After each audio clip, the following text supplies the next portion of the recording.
maupun di tingkat SD SMP.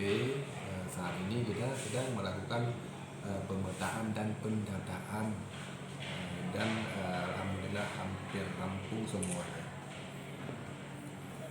Berkas-berkas yang diajukan ke kami itu berupa surat SK dari kepala sekolah yang sumber dananya dari sumber dana BOS. Ada yang honornya diberikan dari sumber dana BOS. Kemudian juga ada yang dari SK Bupati yang sumber pendanaannya itu dari APBD. Di Dinas Pendidikan untuk saat ini baik yang ada SK Bupati maupun yang dibayar dari sumber dana BOS itu hampir 4.000-an tenaga honorer yang ada di tingkat TK dan SMP.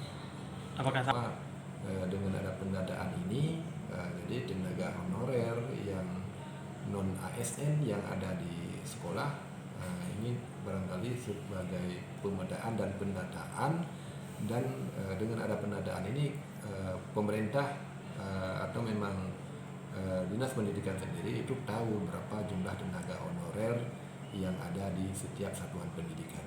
Turunan daripada Undang-Undang Nomor 5 Tahun 2014, ASN ini pegawai pemerintah itu ada dua. Yang pertama ASN, yang kedua P3K.